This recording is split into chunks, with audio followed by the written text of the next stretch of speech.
Have you ever tried to control every detail of your life, only to find yourself exhausted, disappointed, or anxious when things didn't go your way?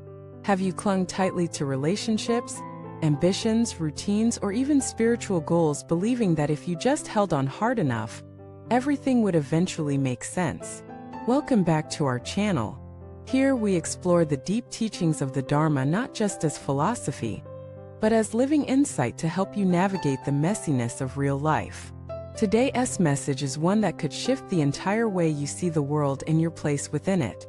Because at the core of your suffering may lie one powerful misconception that things should be different than they are. And yet, the heart of Buddhist wisdom says the world is just as it is. Nothing more. Nothing less. It is what it is. These 6 words, so often tossed around casually, carry a truth that points directly to liberation if understood properly. This is not apathy. It's not defeatism. It's radical clarity. Let us begin with the simple question: what causes suffering? In the most essential terms, the Buddha taught that suffering arises from attachment not just to people or possessions, but to ideas, outcomes, identities, and expectations. When we want life to be other than what it is, we create a tension. That tension becomes craving, aversion, and ultimately dukkha, the unsatisfactoriness at the root of human experience. The irony is this: we read trying to hold on to things that are inherently fluid. Relationships change. Bodies age. Success fades. Emotions rise and fall. Even joy cannot be grasped. Yet we grasp anyway. We think, if I just work harder, I can freeze this moment. Or if I fix this person, I can finally feel peace. Or if I achieve this, I'll be happy forever. But the world doesn't work like that. The truth is, reality doesn't bend to our preferences. It doesn't consult our opinions. It just unfolds according to causes and conditions that extend far beyond our control. So what happens when we resist that truth? We suffer. And what happens when we begin to accept it? We find peace. That's the real meaning of suchness, a core Buddhist concept that says the nature of things is simply what it is, without added commentary. A flower blooms. Rain falls. A friend leaves. A loved one dies. None of it is personal. All of it is part of the web of interbeing. But to the ego, this is terrifying. Because the ego wants control. It wants permanence. It wants meaning on its own terms. The Dharma says let go. Not because life doesn't matter, but because clinging to it keeps you from fully living it. There's a story of a monk who was constantly disturbed by the noise in the temple: a barking dog, chattering novices, creaking doors. He complained to his teacher, who said nothing. Finally, the teacher pointed to a rock and said, "That rock doesn't complain. Be like the rock." The monk was stunned. "But I'm not a rock. Feel. I react." The teacher nodded yes. And that's your practice. To feel without clinging. To react without grasping. To hear the barking and let it be barking. Not a problem. Not a violation. Just sound. It is what it is in action. It's not about becoming numb. It's about becoming free.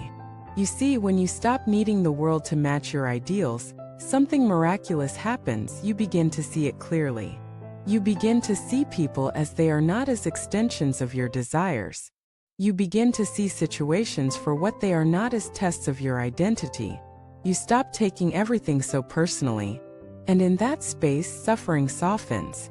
This doesn't mean you stop caring. Acceptance is not the same as passivity. In fact, it's the ground from which wise action grows. When you accept that things are the way they are, you're no longer reacting from delusion. You can respond from clarity, compassion, and strength. You can say, "This hurts, but I don't need to add more pain." You can say, "This is not what I expected, but I trust the unfolding." You can say, "This is difficult, but I am here with it, not against it." That's presence. That's liberation. Let us go deeper. How do we actually train this mind to stop clinging? First, we watch. We start to notice how much of our suffering is created by thought. Not by reality, but by our commentary on reality. "I shouldn't feel this way. They shouldn't have done that. This isn't how it was supposed to go. Every should is a seed of suffering. The more we observe these thoughts, the more we begin to see them as just that, thoughts. Not truths, not facts, just habitual reactions. Second, we practice letting go in small ways. Can you sit with discomfort for one breath longer? Can you watch a feeling arise, peak, and pass without rushing to fix it? Can you witness your own attachment and gently loosen your grip? This is the work. And it's not glamorous. It doesn't look impressive on the outside. But internally, it's the birth of freedom. Third, we return to the body. Because the body is always in reality. It breathes. It aches. Tingles. It relaxes. It's not caught in stories. Just is. So when your mind spirals, come back to sensation. To breath. To earth. That's where suchness lives.